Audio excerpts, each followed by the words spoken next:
kids cannot stand mathematics. And do you know why? Because the only subject in school, the only subject in Florida City schools, American schools, that you cannot pass with memorization and regurgitation. Remember, language arts is memorization and regurgitation. History class is memorization and regurgitation. Science is largely the concepts, memorization and regurgitation. But math and algebra, physics and calculus, you cannot pass it through memorizing. You have to understand the concept, and you have to be able to replicate and apply it. The reason our children study with math is because their brains have been made lazy, first by the school, and secondly by you. And let us be clear.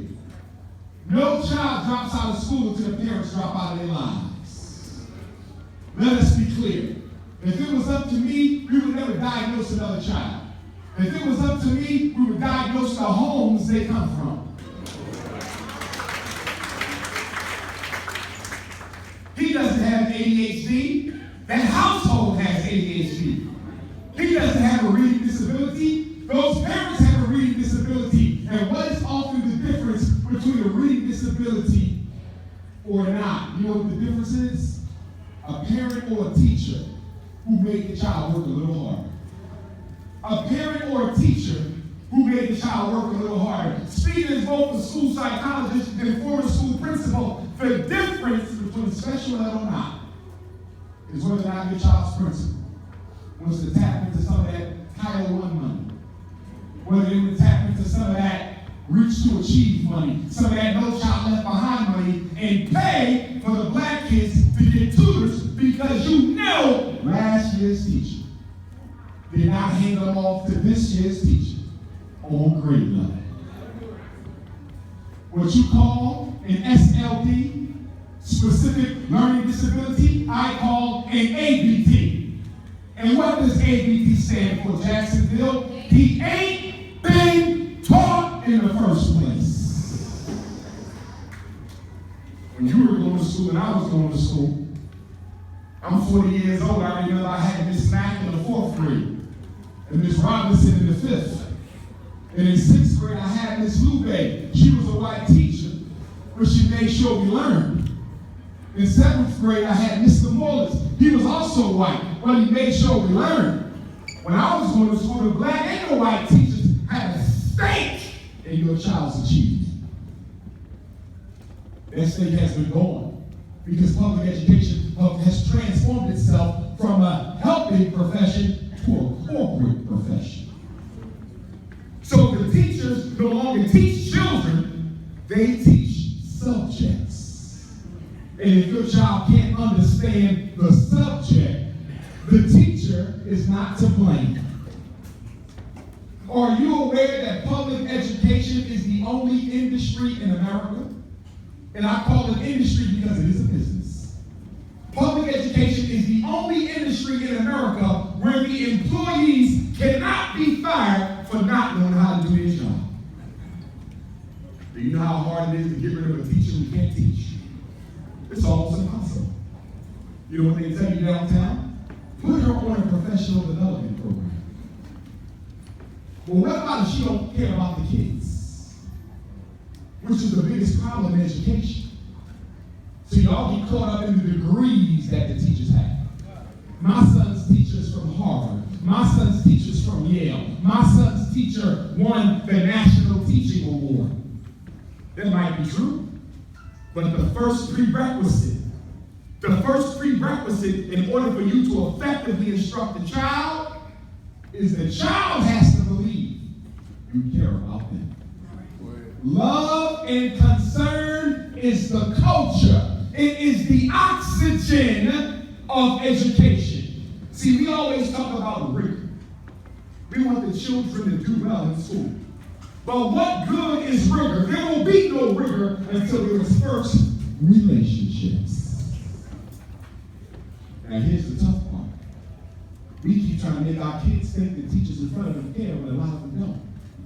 And you cannot fool your child because a baby is still honest. A first and second grader are still honest. Their spirits are pure. So when that teacher walks into the classroom, black or white for the first time, your child can see in 60 seconds. Whether they're here to teach me or whether they're here to get paid off of me. And once a child feels that a teacher is not there because their heart is in it, psychologically they shut down. Especially the children with low self-esteem.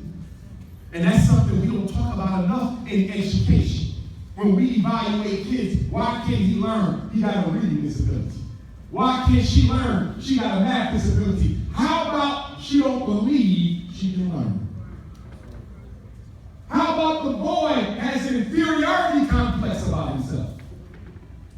But we don't care about what's going on inside the kid, especially black children. Because schools have metamorphosized themselves into extensions of the mass incarceration industry. Schools are now a part of the prison industrial complex. And just like a jail, you get more phone calls about behavior than achievement. Just like a jail, they care more about how your child acts than whether he learns. And if schools are part of the prison system, that means teachers are the new probation officers. And that means parents, you need to learn how to keep your personal business to yourself. Because what you say, just like with the police, can and will be used against you and your children.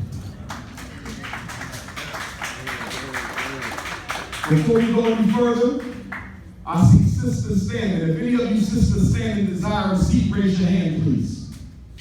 Walk on up. Brothers, let's handle that. Brothers, let's handle that. Our queens don't stand. Let's handle that. Step on up, sisters. Let's handle that. Let's handle that. Brother said you can sit on his lap, but it ain't that type of party, I can't. Let's handle it. Little thirsty over there. Let's handle that. Get that brother some libation. Come on up, sisters. If you need a seat, don't be ashamed to demand your respect. Walk on up, and one of my brothers who love you to death will give you a seat. The black man loves the black woman. The black man loves the black woman. The black man loves the black woman. The black man loves the black woman. Most black men love black women.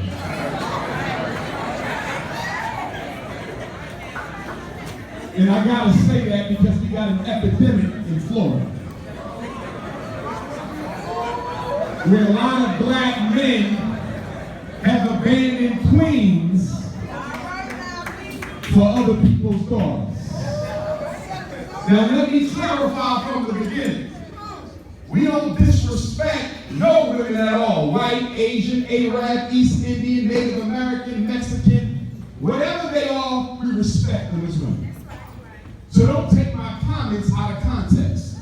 But I think it is very disrespectful for a black woman to be walking down the street, struggling with 2 to 3 children because the father been taken away to prison or worse, and a brother is approaching her with his non-African queen, and don't even have the audacity to speak to the sister as if you don't even see her.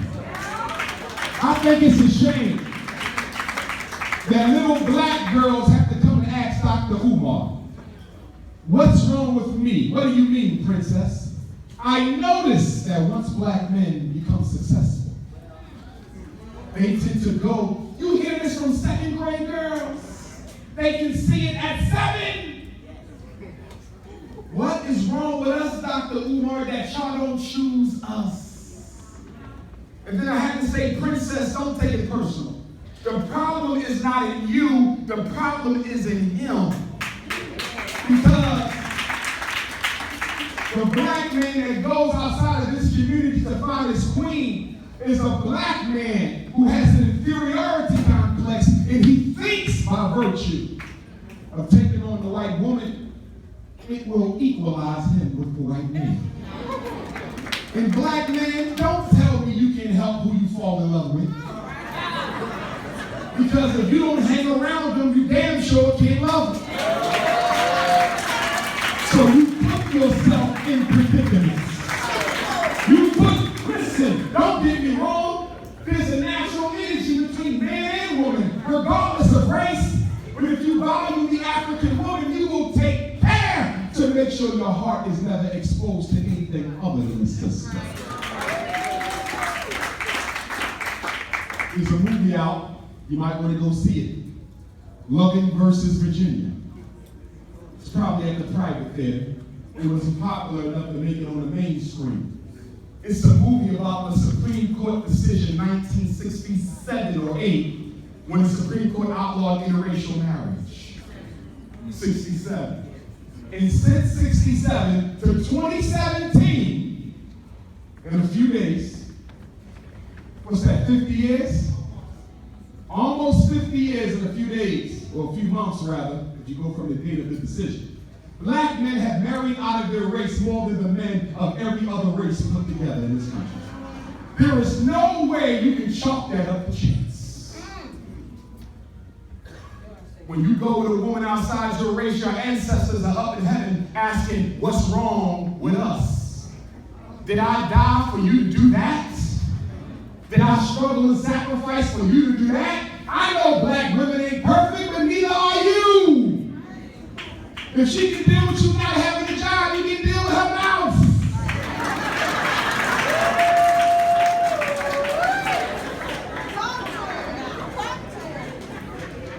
If she can deal with you having the house smell like blunts all night, you can deal with her telling your business every once in a while. My point is, if we want to claim to be nationalists, and nationalism is the way of nature because the word nat is a prefix that means to procreate, to make again, to rebirth. See, Chinese are naturally nationalistic. You ain't got to ask them that. European Jews are naturally nationalistic. Anglo-Saxons, Arabs are naturally nationalistic. Isn't it normal to want to protect and provide and persist? But with black folks, we got to make a decision on whether we want to be nationalists or not. And for those of us who are about the best interests of the community, we're called pro-black. I never heard an Israeli called pro-Jew. I never heard an Arab called pro-Arab.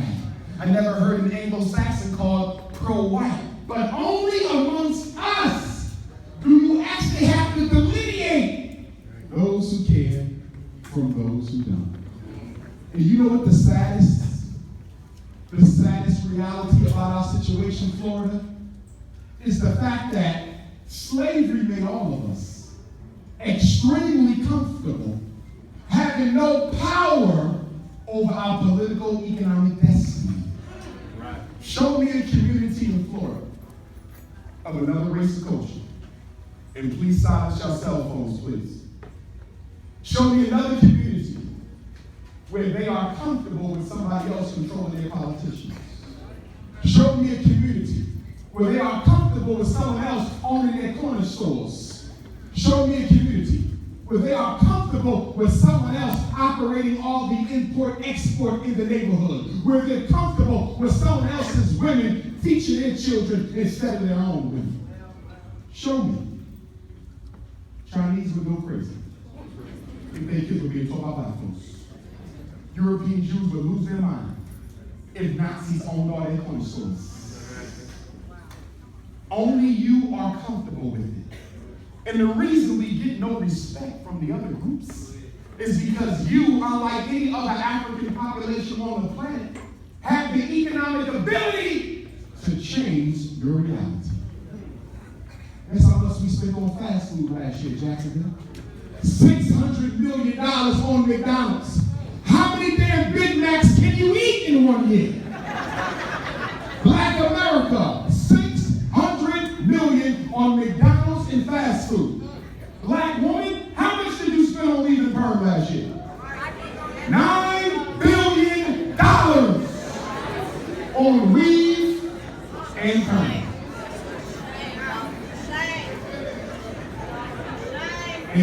men, don't you dare laugh or mock at the sisters. Why?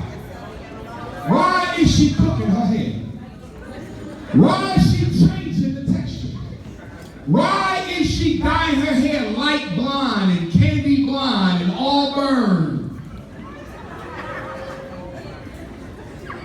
I saw one sister had beautiful chocolate skin with a blonde wig. I damn near mistaken her for a lightning bulb. The reason sisters are processing is because they notice that black men are not attracted to natural looking sisters. Even the so-called Hotep brothers.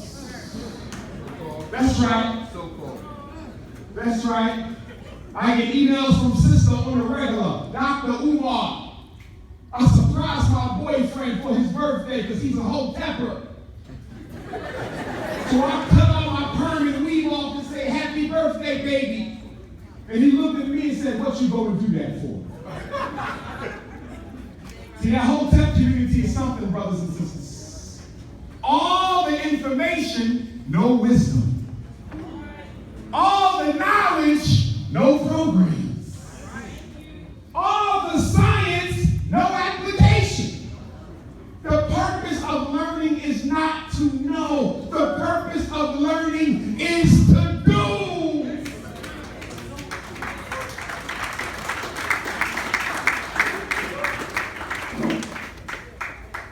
You went to Kemet and changed your name. You got locks down to your knees. You burn frankincense every day. You put shea butter on every morning. You eat veggie wraps for lunch. Nothing wrong with that. I love it, dashiki. Nothing wrong with that. I love some shea butter. Nothing wrong with that. Frankincense is my favorite incense. But if you're only about the superficial aspects of black consciousness, if you're only about the superficial aspects of black consciousness, then you have turned black consciousness into a Halloween party. Dress up. Who we gonna be this year, Egypt? Who we gonna be next year, Ghana? Who we going to the Halloween party next year? I'm gonna be South Africa. What about you? I'm gonna do the Congo. I'm gonna be Senegal. A damn Halloween masquerade party. Culture is not about what you look like. Culture is about what you act like. Wherever you go in the African world, brothers and sisters. And y'all know I just came back from Turks and Caicos Islands for a week-long men's only conference. I'm gonna have to come back to Jacksonville so we can do the men's only conference, right, brothers? Because we got some issues. Damn if we ain't got some issues. We gotta talk about that addiction in black men. We gotta talk about that marijuana, that alcohol, that cigarette addiction in black men. We gotta talk about the debilitating psychological effects of unemployment. We gotta talk about how to help our brothers get started again once they leave out of jail. Because a black man has a 95% recidivism rate in America, not because he wanna go back, but there's no opportunities for him when he comes out. It's set up so he goes on back. And you let the white man tell you that every brother with a record got a record because he chose to do wrong. Wow. Criminals ain't born, criminals are made.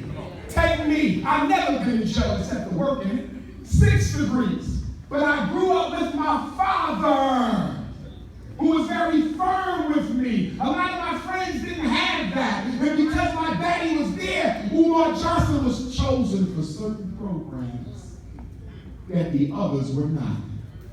Now at 40 years old, am I supposed to be so arrogant to turn to a black man and say, you can be where I am, you just made wrong decisions? It ain't about decisions when there ain't no opportunities.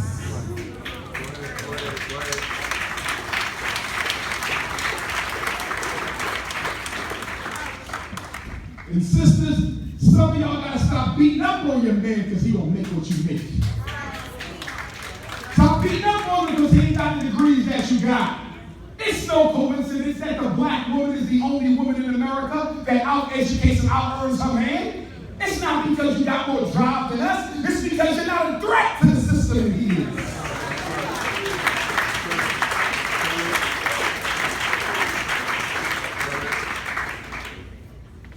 As I travel the globe, brothers and sisters, and we got China coming up in May, I didn't know it was black folks in China.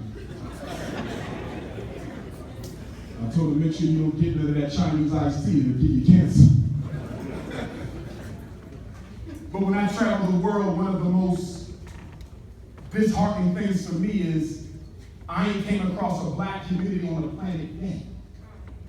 I'm talking Europe. I'm talking South America. I'm talking Canada. I'm talking the Caribbean. I'm talking the motherland. I ain't been to a black community yet where we control the economics. You can leave Jacksonville, where we might be in a numerical minority, go to Ghana, where 95% of the people are African, and don't sell nothing. I just came back from Jamaica, keynoting the Marcus Garvey celebration, and in Jamaica, the Chinese are buying up the whole island like a dollar store. Oh, brothers and sisters, we have to wake up. And the first thing we have to wake up to is the immediate realization of our responsibilities. Nobody's going to do this for you. And God ain't coming to help you because God is disappointed in you. The Lord put you here first, gave you dominion over everything and everybody, and you lost it. So the Lord ain't coming to help you until you help yourself. Think about it. If you taught your daughter how to ride a bike, if you taught your son how to swim, and all of a sudden they lost how to do it, if you didn't train them already, you know they have it within them to learn without you. You know she can get back on that bike and do it on her own. You know he can swim in that pool without you having to come and help. Would you go help? Or would you make them learn on their own? That's right. That's what God is doing to us. You say, why does racism exist? Why does white supremacy exist? Because God is testing you to prove your divinity that you claim you have every time you say, you so spiritual. Black folk, y'all so spiritual. No school for the kids, so spiritual. No supermarkets for the families, so spiritual. No factories to get our jobs, but you so spiritual. Listen to me, Jacksonville. And this goes for the whole pan-African planet. If you were really that spiritual, if you would really be that close to God, it would be impossible for you to live in hell. You would be forced to manifest things. You would be forced to change the reality. God and the devil are inconsistent in the same time and space. So there's no way in hell you are a manifestation of supreme consciousness when the only thing manifesting around you is failure in life. As above, so below. I'm going to come back to my parents. Remember I said you got to keep your business to yourself? Let me give you an example of how this works against you. Tomorrow you go to school, it's January 2nd, and they call you to come pick your son up early. He's misbehaving. And the teacher comes and says, listen, you're going to have to come and sit with him. And you say, I can't, I just started a new job, I'm on probation. Please don't make me sit with my son because I'm all he got. I'm raising 3 kids on my own. My youngest son's father dead. The second one, he's in jail. My baby girl's daddy, I don't know where he's at. I'm doing this on my own. I'm living in my mother's house, 1 bedroom, me and my 3 kids. I'm trying to get out of there and get my own place, but I need y'all to work with me. Can y'all work with me just a little bit? You just made a big mistake. You were looking for compassion from a racist. That's the worst thing you can do. But guess what? Miss Slurganowski is going to play mind games on you. Miss Slurganowski is going to trick you. Miss Slurganowski is going to tell you exactly what you want to hear. Oh, Miss Shaniqua. I had no idea that our African-American mothers were put under such stress. I really empathize with you, and I promise you, I'm going to do whatever I can to work with Raheem. In fact, your story gives me inspiration for my own life.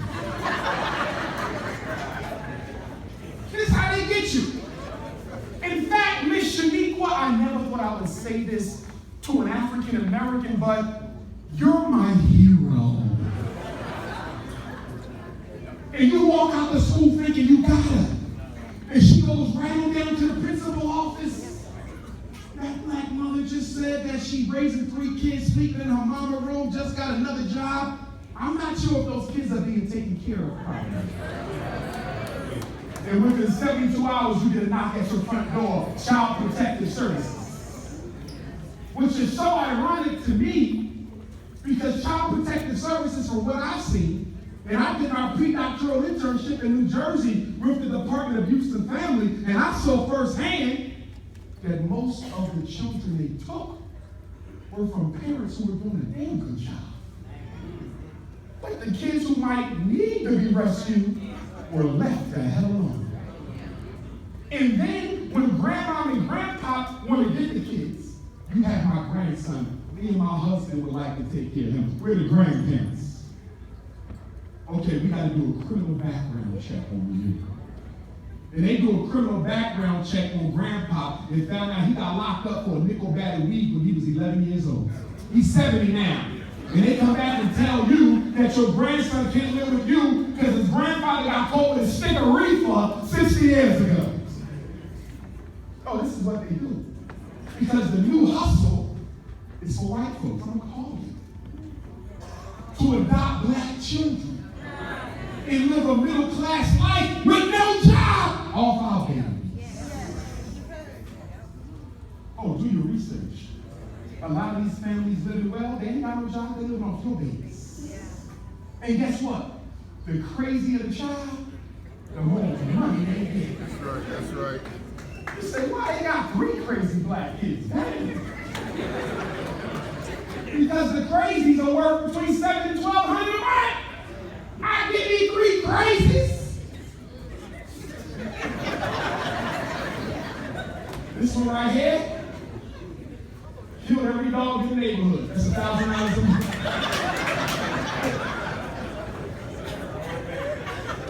This one over here, shaved his mama eyebrows off when she was asleep. $1,200 a month.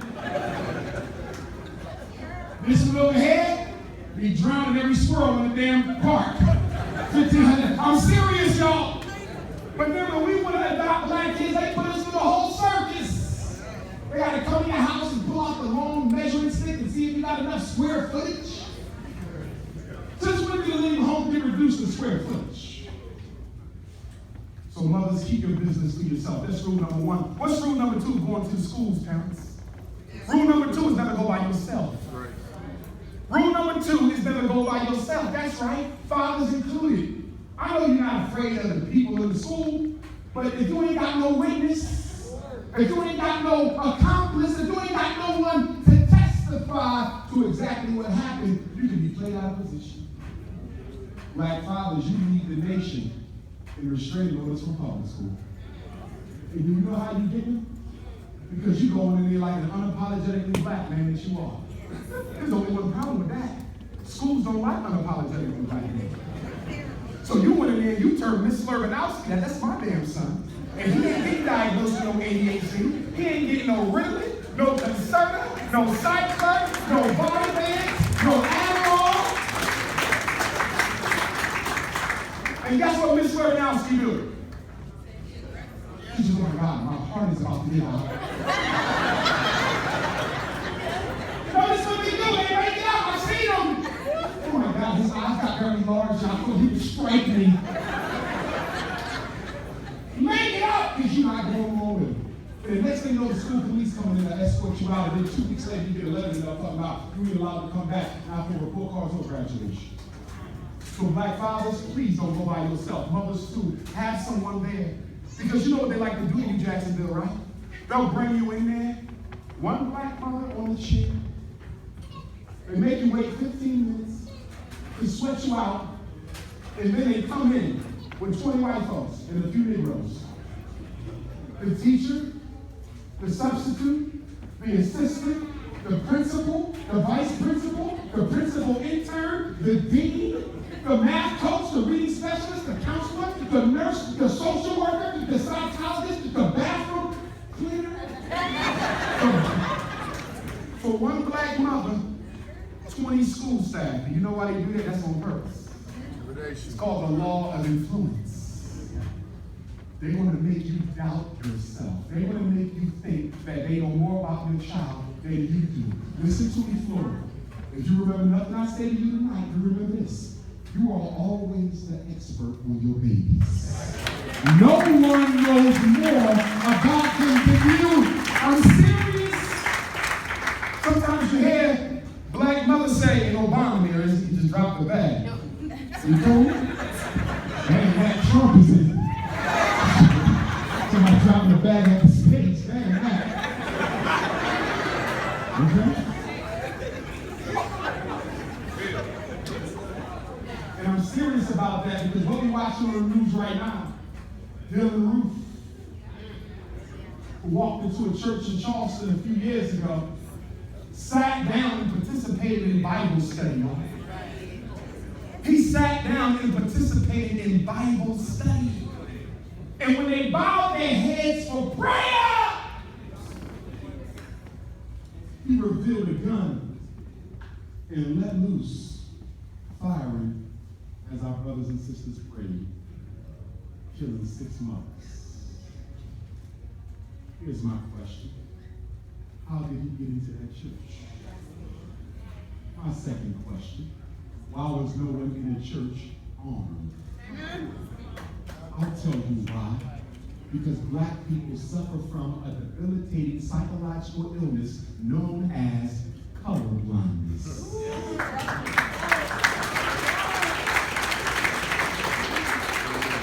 We continue to evaluate people on face value, and we have to stop. You don't have to assume everyone is evil or an enemy, but you gotta understand the times you live in America. It ain't never been popular to live here while black. Let me ask you a question. If you walked into a Jewish synagogue for prayer, how far would you get? If you walked into a Chinese church and said, I want to pray to Jesus with y'all today, how far would you get? What other culture will let a complete stranger join them in prayer without any questions or even a pat down? And you know what makes it so hard for us to understand racism? Is because we have never practiced it as a people. It is so foreign to us that it's hard for us to understand it. So let me give you 3 rules of racism. And this is no disrespect to our white guests. I'm glad they're here. Maybe they can learn something to help us out. Learn something to chill their people out. So you're welcome to be here. But the first rule of racism is that all white folks, everyone practices white supremacy. Go ahead. No, it got real quiet here. Go ahead. Because what I just said is a direct contradiction to your Sunday school lessons. What I just said is a direct contradiction to how your parents raised you. Right. Isn't it amazing that the people who suffer from racism the most understand it the least? That's right. You said, well, Dr. Umar, I don't think all white people hate us. I agree with you. I don't think all white people hate you either. And what you need to understand about racism is it has nothing to do with hate, or emotion, or animosity, or personal feeling, or attitude, or disposition. Racism is about 2 things: power and privilege. Right. That means your best friend can be white. They can love you and help you out as an individual African. Let me say that again. They'll do anything for you as an individual African. Let me say it one more time. You need money to pay your child's tuition? They'll give you that. You want to march against police brutality in Jacksonville? They'll give you that. You want to help a few parents get some public housing? Sure. Any handout you need, white folks will give it to you. Let me tell you what they will never give you. Is any degree of power that will remove theirs from controlling you.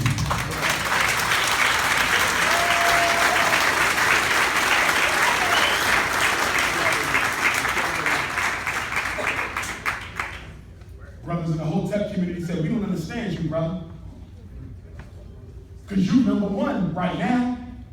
But we can't wrap our minds around the fact that all you want to do with $700,000 is open up a damn school. One brother said, we need a military, brother. I said, so let me get this right, silly Negro. You want me to get $700,000 in rifles, bullets, grenades, and bombs, and arm everybody in Jacksonville. Is that correct? Yes, okay. So here's my question to you. What do you think will be happening in exactly 48 hours after our army Black Jacksonville?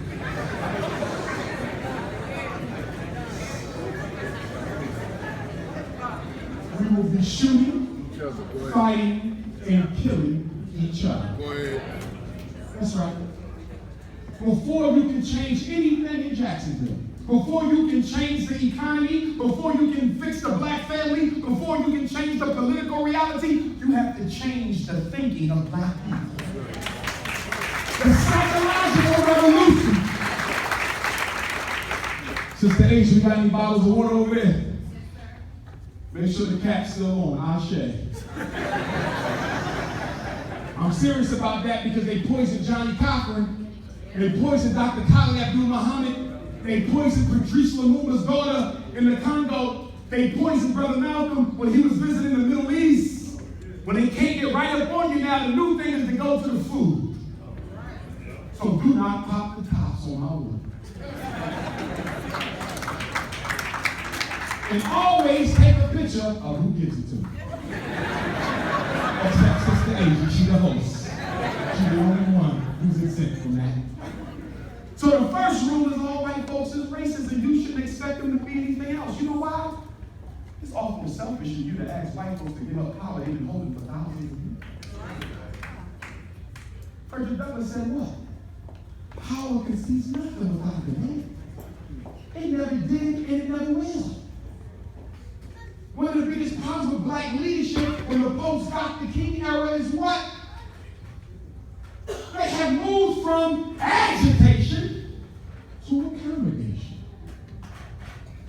King and Malcolm and Medgar and Marcus, they fought the system. Not physically, but politically and economically. But ever since they killed Dr. King, they scared the hell out of black leadership so much that they said, we ain't never doing nothing that the government don't want us to do. And we evolved from a leadership of agitation to a leadership of accommodation. Let's build a relationship with our oppressors. Let's have lunch with them. Who the hell you know got out of oppression by building a relationship with their oppressors? And then it's made worse. Our church. The religious institution. Now let me be clear, we're talking to a descendant of African Methodist Episcopal preachers.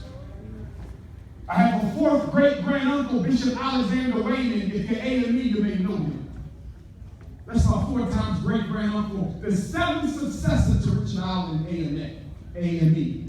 In fact, it was Bishop Raymond who was operating the Underground Railroad office in Philadelphia that William Still took over when he recorded the largest collection of escaped slave narratives. I ain't got a problem with your beliefs. I got a problem with your religious behaviors. And the problem with Black church is that it is no longer a vanguard organization. It is now a financial, vampiristic organization.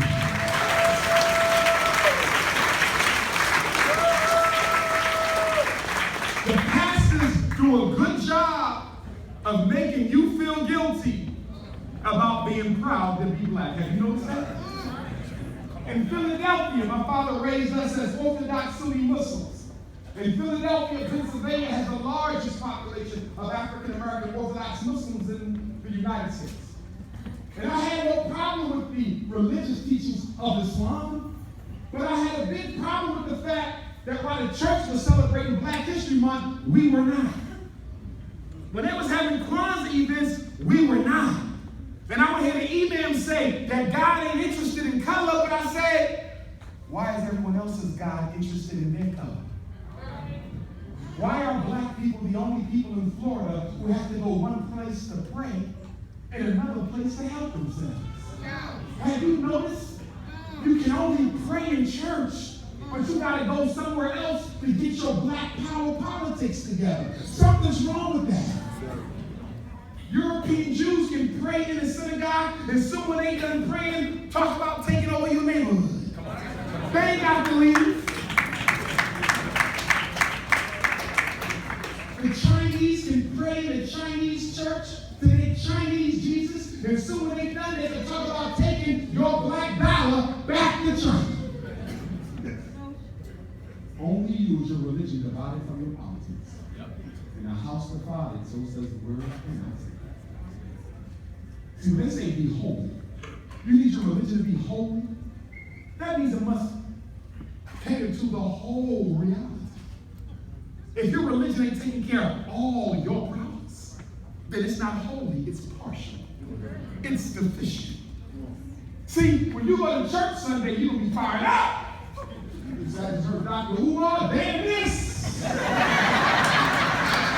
going to be swagalicious too. Come on. You're going to say, Pastor, with all due respect, I'm a born-again Christian, will always be, but we need black power, Pastor. Right. We don't own nothing. Black people in trouble. We don't run the schools. Cops killing us off. I understand the word, Pastor, but it's time for black power. That's right. In Reverend Pork Chop, Deacon Chicken Wing, and Bishop Barbecue Fins. I just want to say, hold on a minute, son. Your spirit is perturbed. People will go and get his Bible, the big one, because he can't cite. Let's see what the word says. You want about black power? Did I hear you right? Black yes. You want to be strong, right? That's what I heard. You want black people? Blessed are the meek, for they shall inherit the earth. Well, wait a minute, Pastor. Don't you think we need our own stores? We need to open up black banks and black credit unions so we can finance black development? So you worry about money. Just a second.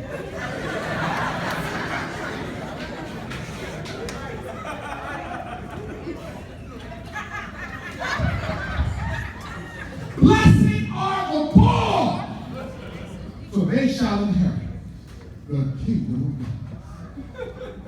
And then you start scratching your head. The Umar juice wearing off. And then you say, well, what about police brutality, Pastor? Can we at least do something about that? You went about police beating up kids. Well, first of all, how do you know the kids didn't deserve it? Were you there? But you absolutely saw it. How do you know that wasn't a punishment for their sins? That's right. Because they was kids. Right. You went about getting beat up. Just a second. The word says, if a man smacks you on one cheek, turn around and let him kick your ass on the other.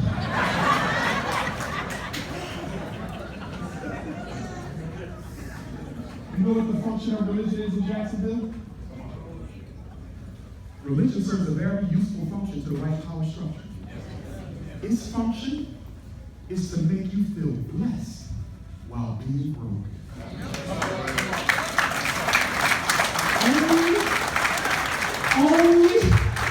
Only in church can a person who has nothing think they have it all. Only in church can a powerless people feel like they actually have power.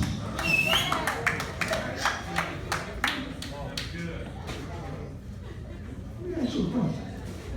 What's more sacred and holy? A church or a school? Churches prepare you to die. Schools prepare you to live. If a preacher tells you that he's helping you prepare your soul to die, you can tell him you ain't got to worry about that because the police force is doing a good job without you. We need churches that's going to prepare us to live. One of the basic beliefs that we're taught in church is money is the root of all evil. But guess what, Jacksonville? Money is not the root of all evil, nor is the love of money the root of all evil. Guess what the root of all evil is in Jacksonville?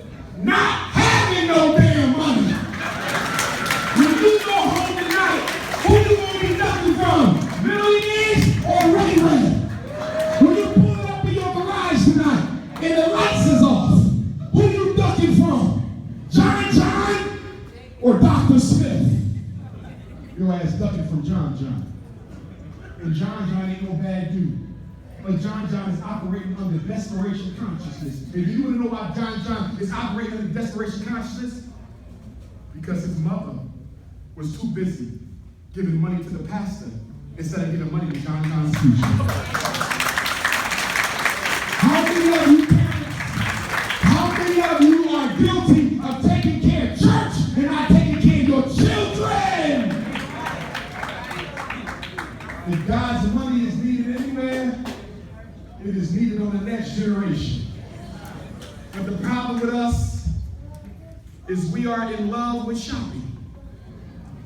Not only did we spend $9 billion on Perm and $600 million on McDonald's, we spent $2 billion on Michael Jordan sneakers and other athletic footwear.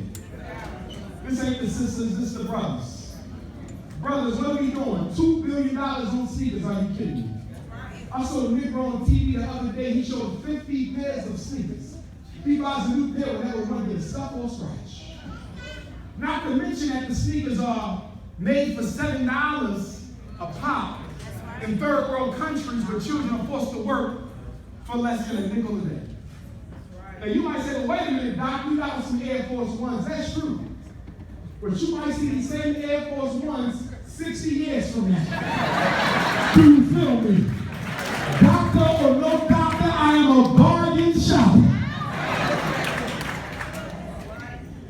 And when you got to shop big and tall, my big and tall brothers know you got to shop even better because our stuff is more expensive with less style.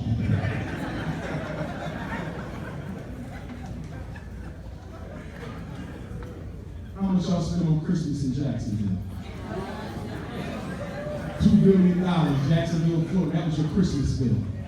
Black Jacksonville, $2 billion. But you say you ain't got no money to build no schools. You ain't got no money for no distribution network. You ain't got no money for no gas station. You ain't got no money for no convenience store. You ain't got no money for no hospital. But you spent $2 billion on tablets, cell phones, sneakers, jackets, clothing, hair, pocketbooks.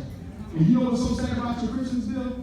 The only thing worse than the amount of money you hemorrhage is the fact that most of what you bought your children are things that will take them away from academic focus. When I was at Meade Elementary School in 18th and Oxford, guess what me and my friends did after school to have fun? There wasn't no cell phones yet. There was no tablets, no internet, no HDTV. There was no laptops. You know what we did? We would walk down to Temple University Library, and we would read and do homework until they kids out. This was how we had fun. Literacy was our entertainment. And you talk about your son got a problem reading, but he spent 8 hours on video games and another 8 on pornography sites. And I'm telling you parents now, you better start putting those restrictions on phones. Because the biggest complaint I'm getting from black parents today is their boys surfing gay porn sites. You know why? Because they're curious. Obama is making them curious because he would push this down their throats. And let me be clear for my brothers and sisters who may lead a sexually confused lifestyle. I'm not against you. You're my brother and my sister. I'm going to love you regardless. But I disagree with your lifestyle. And as a nationalist, I don't see how that lifestyle can be about reproduction of African people when two same-gendered people cannot reproduce.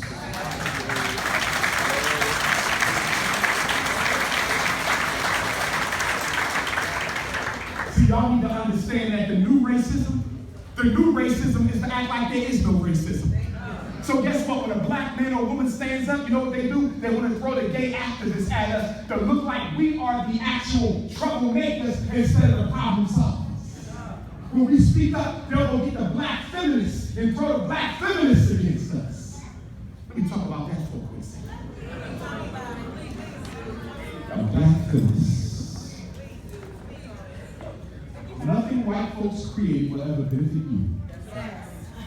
White women started the feminist movement back on the slave days. Because the white man coming out of Greco-Roman culture, they do not respect female principles of divinity. I'm going to say it again. The reason you've never heard God referred to in the feminine, the reason you've never heard God in the church or the mosque referred to in feminine form is because European culture, which colonized Islam and Christianity, does not value the feminine principle. So God is always masculine. And when you study Greco-Roman history, the reason why you had so many sexually perverse relationships is because their religious belief was based on the fact that it was a woman, Eve, who manipulated Adam's fall from grace.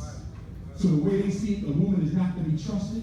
The woman is malicious, she is underhanded, she's sneaky, and she is conniving. And the way the Greek philosophers saw it, Plato, and Socrates, and Epictetus, and Aristotle, and Homer, and all the rest of them, the way they saw it, that if a man was truly godly, if a man truly believed in the Lord, when he had an urge to be with another person, it would be better to have your lust exposed with another God than a woman.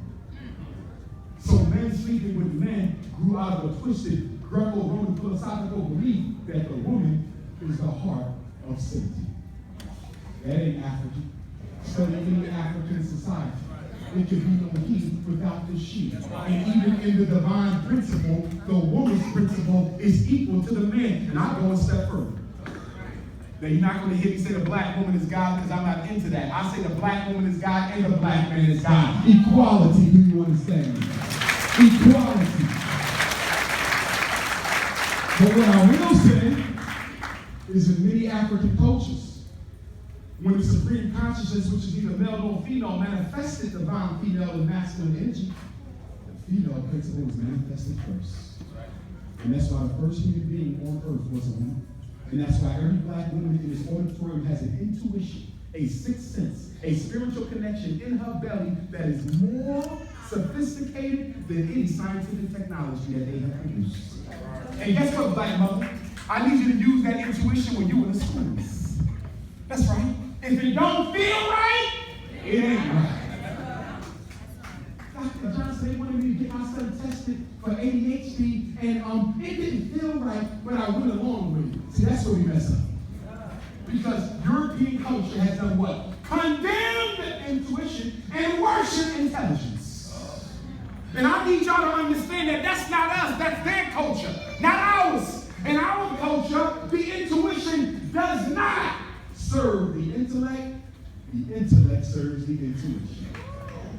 In European culture, if you cannot reduce whatever the variable is to a level where it can be studied, manipulated, controlled, sold, or exploited, it don't exist. So in European culture, black family, they don't deal with spirit. Go to the psychologist and start talking about some spiritual white psychology. They'll get you like crazy. They don't need no damn spirit. Because you can't see it, you can't touch it, you can't control it, you can't manipulate it, and most of all, you can't sell it. And if it can't be sold, it's of no use in a capitalistic society. Do you understand me? And this is why I need to be careful when people talk about you should put your son on that medicine. Don't listen to Dr. Umar. Look, they've done research studies. Y'all gotta watch those studies. Because the only thing those studies are doing is making you think that it was actually a study. Do you know what research is in America? Opinions disguised as facts. They got studies out there. I'm talking about some immunizations do not cause autism in black boys. But we got irrefutable evidence that immunizations do cause autism in boys. And I'm telling you parents right here, right now, y'all better think twice about immunizing your children because it's triggering autism.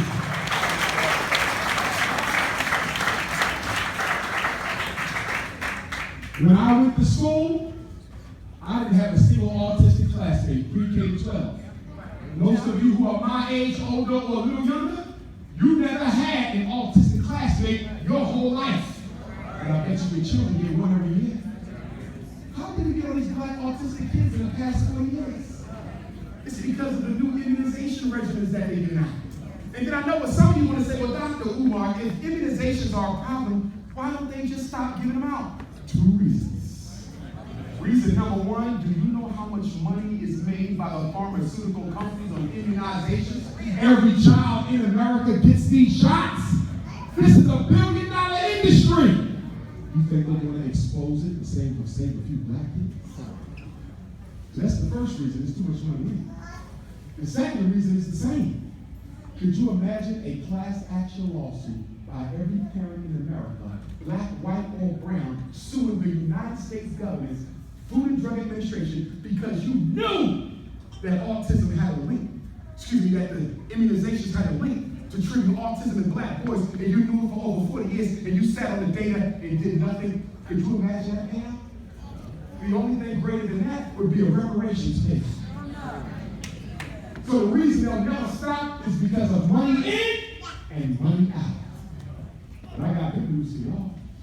In the United States of America, all 50 states allow a religious exemption from immunizations. That's right. So you can get your doctor to give you an immunization exemption letter. Case closed. Give it to the school secretary. Life goes on. On top of that, 18 of these United States allow for personal family belief exemption. What is personal family belief exemption? This is the easiest immunization exemption yet. And y'all need to see if Florida has it. Maybe y'all do, maybe y'all don't. 18 states have personal family belief, which means you don't have to use religion. You don't have to use a medical exemption. You can simply say, we don't agree with any chemicals that white folks put in kids.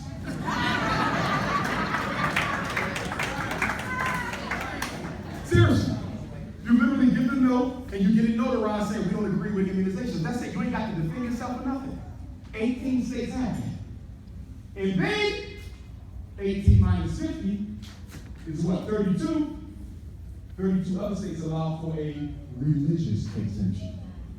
So if you belong to a religion that does not believe in immunization, such as the Mormons, and I think the Jehovah's Witnesses mean, they don't have to get shots because their religion don't allow it. Now don't walk in there talking about, I'm a born-again Christian, we don't do shots. So that's a damn lie. I'm a born-again Christian in Jacksonville was shot at. I'll tell you how I do. I go in there, I say, my babies ain't taking no shots. They gonna say, you got a medical exemption? Nah. Personal family belief? Nah. Mine is religious. What religion is that? Voodoo. If your ass got 5 minutes to send my baby to class, I'm gonna put a X on your ass. And the white folks don't like that voodoo. Next time you go to traffic court, you have to pay that ticket, pull a damn dollar out on that judge. Oh, hell yeah, because they know that voodoo ain't no joke. During slavery time, when the master got sick, he didn't always call the doctor. Sometimes he called grandma. And Big Mama would come with that little juju bag from the Congo. And she would tell the regular doctor to step to the side, I got this, and pull out certain herbs and rocks and stones. Now, the white man got you thinking this is the devil's work. But in our culture, this is God's science. Do you know that in African culture, every herb that you put on your food simultaneously has a spiritual treatment component to it?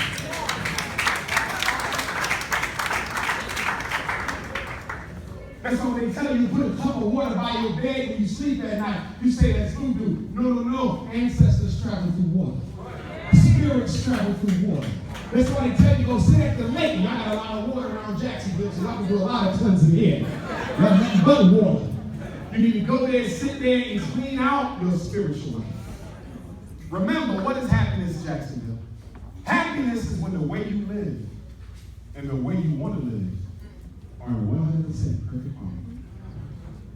What are the 2 biggest predictors of happiness, Jacksonville? Do you love your life and do you love your partner? Does your life have meaning? If you love what you do for a living, when you wake up in the morning, you can't wait to get to work, you halfway there. And then if you tell me you can't wait to get home to see your king or your queen, you love your job and you love your family, you fine. No matter how much money you make or don't make. But if you love your partner but don't love your job, you will be calling out all day long. You never go to work. You get fired because you hate going. And if you love your job and hate your partner, you master overtime. You do overtime all night. Because you don't want to go home. So we have to take our time and choose our careers wisely and choose our mates wisely. But the problem with the relationships in the black community is most of us is getting hooked onto a get happy quick thing. Where we're looking for other people to save us from our own personally generated miseries. Listen, if you mentally ill and he mentally ill, how is it going to work? He addicted to weed and you addicted to ecstasy pills. How is this going to work? He don't want to work and you don't want to clean. How is this going to work? You want to save money, he want to spend money. How is this going to work? You want to go to church and he don't even believe in God. How is this going to work? But when you're so addicted to escaping your own self-generated misery, relationships become a drug. And in the black community, our relationships are more intoxicating than any drug because we always trying to drop our dirty psychological laundry off of somebody else's front steps. Jacksonville, you gotta be crazy because you got spiritual vampires in your city. People who look wrong, but they're really creatures from another world. And they treat you right for the first couple months of that relationship, and then all of a sudden you start seeing signs. And this brother and sister ain't got it all wrapped together too tight. You walk in the bathroom and he cursing himself out in the mirror. And you try to ignore because that man is fine. Black women, I need y'all to stand up against domestic violence. And black men, I need you to keep your damn hands to yourself and stop beating up on black women. It's an epidemic in our community. Too many black women being abused by her mate. But I got a solution, brothers. You know what we need in Jacksonville and every other city in America? We need the ski mask team. A group of brothers and sisters who come out once a week after church, dressed in all black, ski mask up, and any Negro who did wrong against the black community. First offense, ass whipping. Second offense, we remove a limb. Third offense, you join the ancestors. I promise you, if you build an accountability system, you see a lot less violence on these streets. You see a lot less domestic violence. Because from a psychological standpoint, all behavior is a function of the consequences that come after it. I once had a teacher tell me that her husband never made it home for dinner on time. Doc, he always late. I said, you want to make him come home for dinner? I said, first of all, can you cook? Because that could be the reason. When she assured me he can cook, I said, you sure? He said, he loves my food. I said, so when he comes home late, what do you do? He said, well, I warm his food up and I let him eat. I said, you're not going to do that.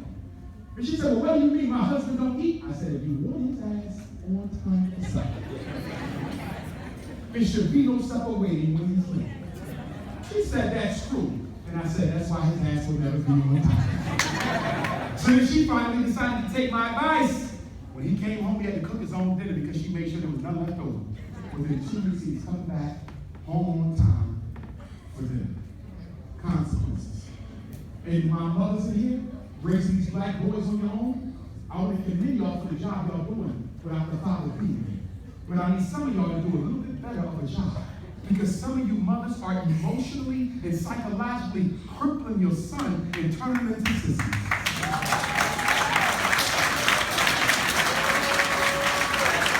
In other words, you're turning your son into the exact type of person you would never want to marry yourself. We always hear sisters say, I want a responsible man. But Raheem, I want a man with a will, with a strong drive to make something of his life. But look at your lazy ass boy. How you want to be looking for something that you're not even making in your own house?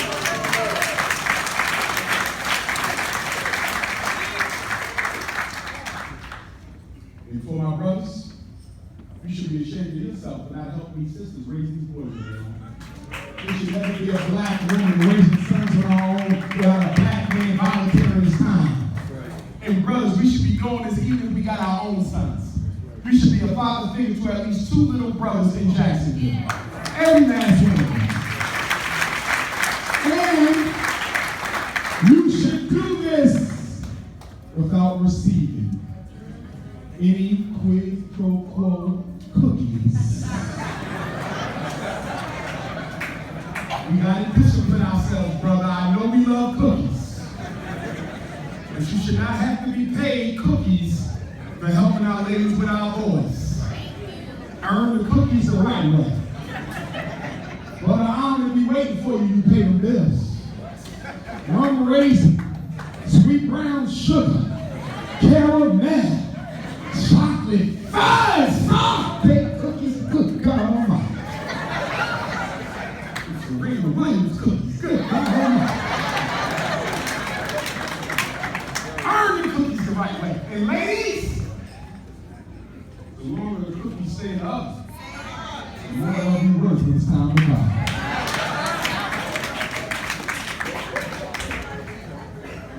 Talk about ADHD for a minute, then we're going to prepare to wrap up. Because I want to make sure I got enough time to sign books and take pictures. And if you don't have a copy of my book, I think I saw Brother Umar Sharif in the audience. Where you at, Brother Umar Sharif? Did I see him? Right there. Give that brother a hand. He's the first to bring you Jacksonville 2 times over right there. He got the same first name, Brother Umar Sharif. He's that brother right there. We're going to leave back up. Let's talk about ADHD. Because y'all love Ain't No Daddy at Home disorder. Why do I call it Ain't No Daddy at Home disorder? Because 85% of black boys in Florida on ADHD medicine don't have a father in their life. This has nothing to do with brain science. This has everything to do with a system that mass incarcerates the fathers. Mass incarcerates the fathers. Mass incarcerates the fathers and then dope up the boys with the same drug that sent the father in jail. Isn't it something that his father's in jail for being caught with 5 grams of crack? You'll take the same crack that got his father 5 to 10 and you'll bring it to the son, change the label from crack to Ritalin, and give it to him so he can sit still long enough to be miseducated by white women who don't even want to be here in the first place.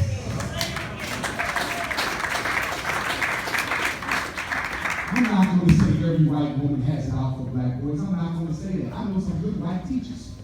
But I can tell you, having been in education for almost 20 years, seeing it from both the principal side and the school psychologist side, I can tell you that in the general scheme of things, I would not feel comfortable with a white woman being in charge of my son's education. People tell you that black boys don't want to learn. Yes, they do. Yes, they do. Have you ever seen your son on the first day of school for kindergarten? First day of school for first grade? First day of school. Isn't he dressed before you? Isn't he up? Mommy, I'm ready. But then when he wakes up for 4th grade, he don't even want to get up. He'll call out the day mom. What happened between kindergarten and 4th grade? The psychological abuse.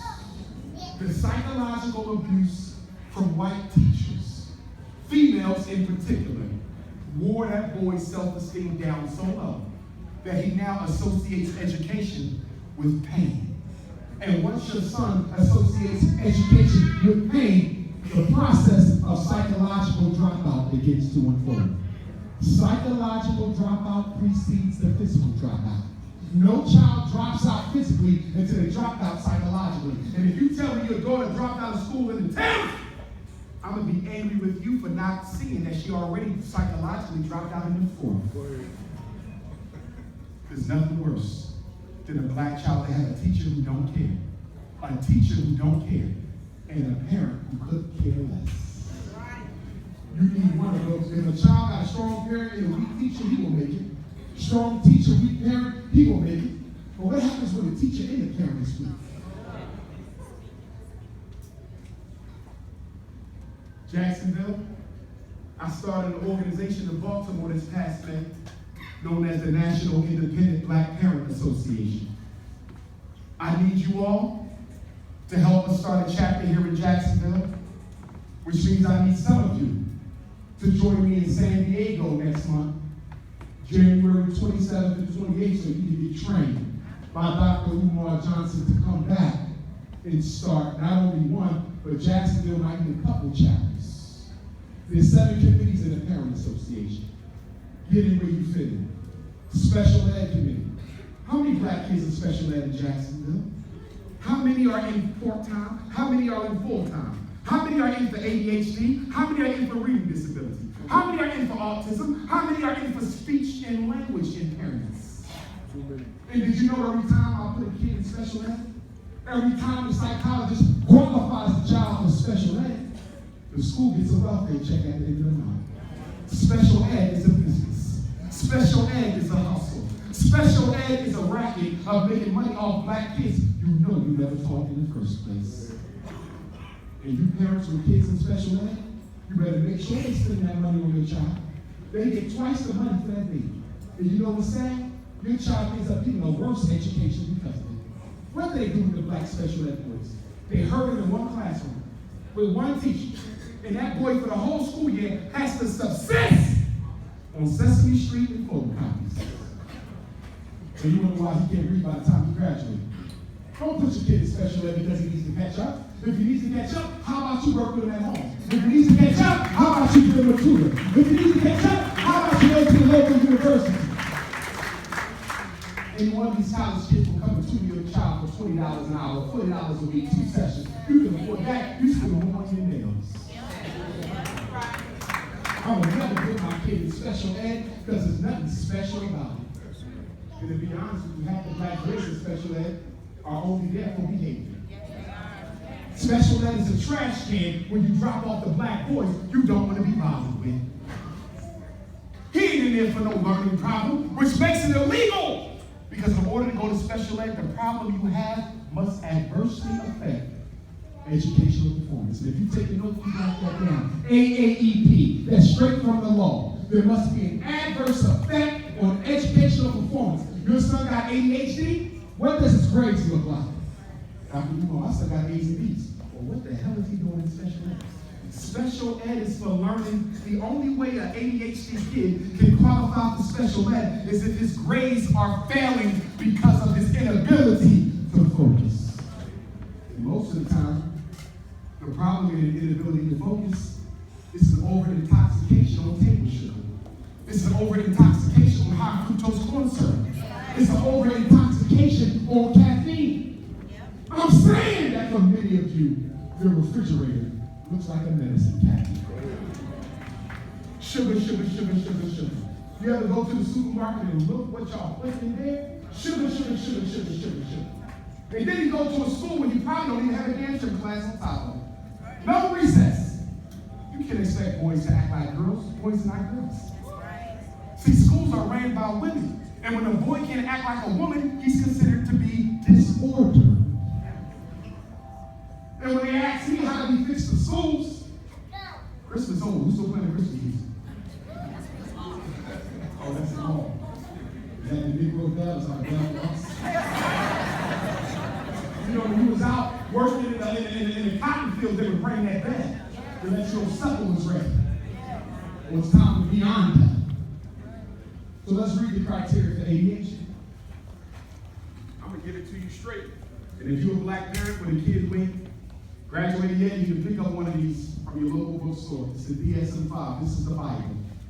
This is the Bible of mental health. Everything we diagnose comes right out of here. You need a pocket copy for yourself so you can see what they're accusing your son of having. Let's read them. And I'm going to ask you a question after this. Listen to the criteria.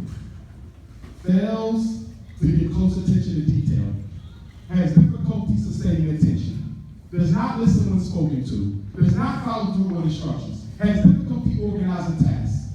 Loses things necessary to complete the task. Easily distracted. Forgetful in activities. Fidgets with his hands and feet. Leaves to seat when he should stay seated. Runs and climbs excessively. Is unable to play quiet.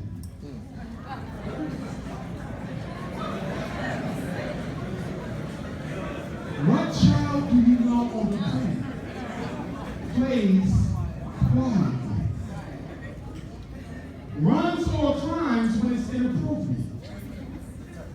Thank you. What is it?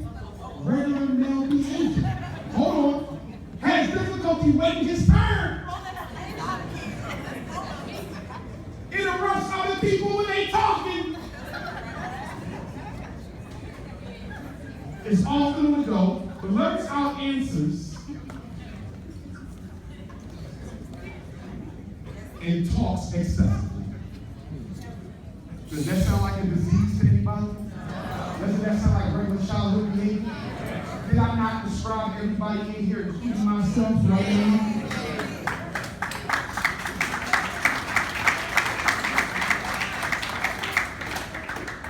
And that's where that conservative came from.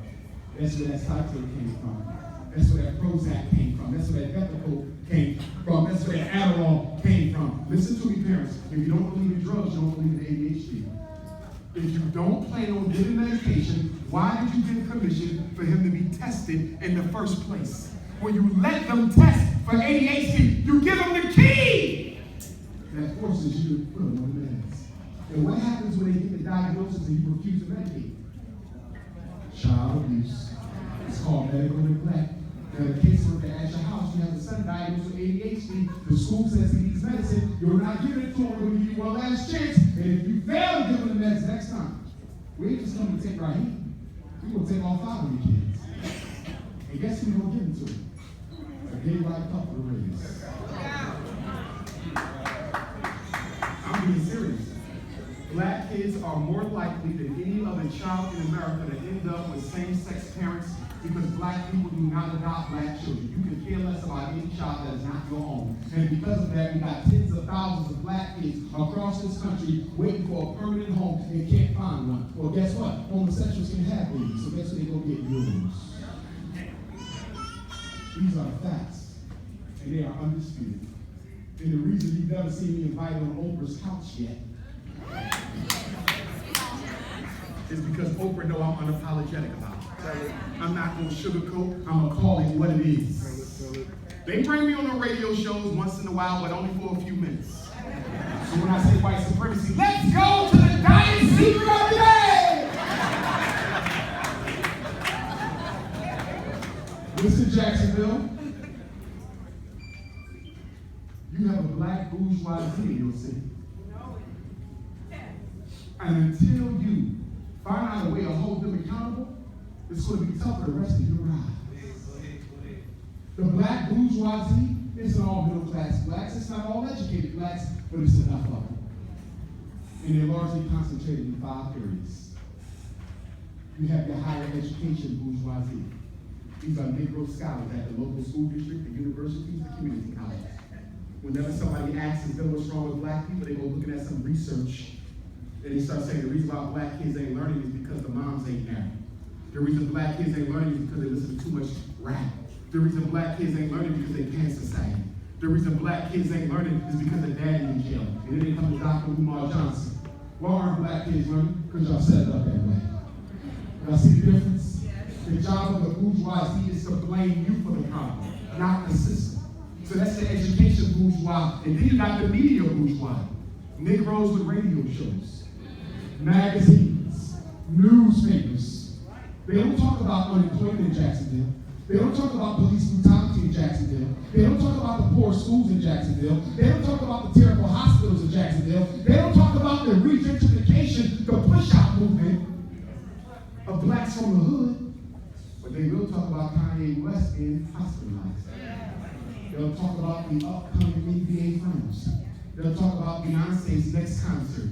They will entertain you to death and leave out the relevant topics. And then you got the economic bourgeois. Black people in Jacksonville who got some money. Not everybody here is working class. Not everybody here is middle class. Y'all got some rich blacks in Jacksonville.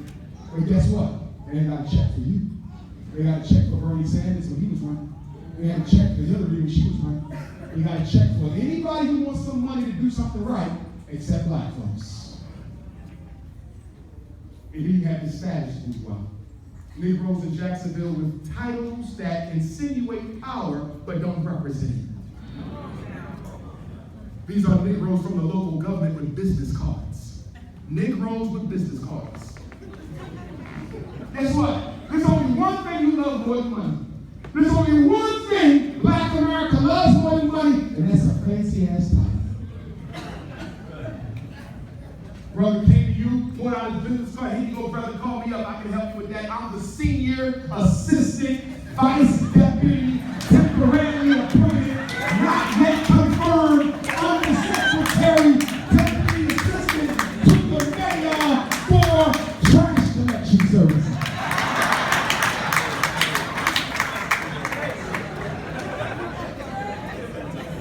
How many times you ran into a Negro with a title and you didn't understand what it's really fit? Like, what do you do? Are you a lawyer or a basketball player? What the hell is this hard? You give a Negro having a title, you ain't got to pay him. You don't give you one for this stuff, he give you five. And the job of the status bourgeois is to keep you distracted, make you think they can change something. And you keep on saying, we need change, and they say, it takes time. We have to work within the system. Don't worry, I'm playing the school's habit. Read like me one more time, and I think I got it. And when the next time comes, I'm almost there, but something went wrong. And before you know it, you're about to retire. And nothing has changed. Because you put faith in bourgeois Negroes. And then the last family of the five, you got your economic bourgeois, your media bourgeois, your status bourgeois, your higher ed bourgeois, and the worst one is the religious bourgeois. Listen, if you want to build a mega church, y'all got mega churches in Jacksonville? Too many? It wouldn't be if y'all didn't go. But check it out. If you want to build a mega church, you better be putting somebody to work. My problem with the Black church ain't the big prayer houses. It's not all the money they get. It's the fact that there's no return for your investment. There should be a return on your investment. We don't get a return. You mean to tell me you got a $100 million house and you ain't even got 10 kids that can work an after school job here? So you mean to tell me you could be giving all this money back to Wells Fargo, we giving all this money back to Chase Manhattan, we paying mortgage to Bank of America, we making white folks rich on Black Jesus. Well, we can't make Black folks rich on their own Jesus. I got a problem with that. Every church in Jacksonville should have a credit union in the bank. Every church in Jacksonville should have a credit union in the bank. Do you know how much it costs to start a credit union? $250,000. You know how much it costs to start a small bank? $1 million. But you spent $4 billion on all that. When are you going to change?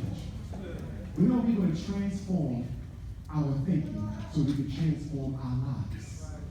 Contrary to popular opinion, God did not put us on the earth to serve Him. What did Jesus say in that prayer? He said, on earth as it is in heaven. On earth as it is in heaven. Do you know what that means? For those of you who study Nile Valley Egyptian culture, what were they doing? They were replicating heaven. On earth, every pyramid was aligned exactly with the stars. And the zodiac, you're not supposed to wait to die to go to heaven. You're supposed to be making heaven on earth. Which is why I say, Jacksonville, any religion that tells me I got to die to get to heaven is a religion I don't need.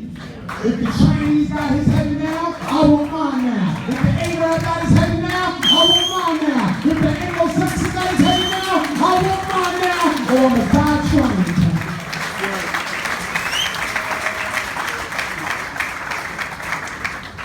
As I wrap up, a few announcements. Every Tuesday, I host a free Black parent call for the parents here. If you ever have a question about your son or daughter education and mental health, I'm your expert. The number for the Tuesday morning Black Parent Teleconference. It is absolutely free every Tuesday morning, 6 a.m. until we answer the last question. Sometimes we on until 9 or 10. It's all about you.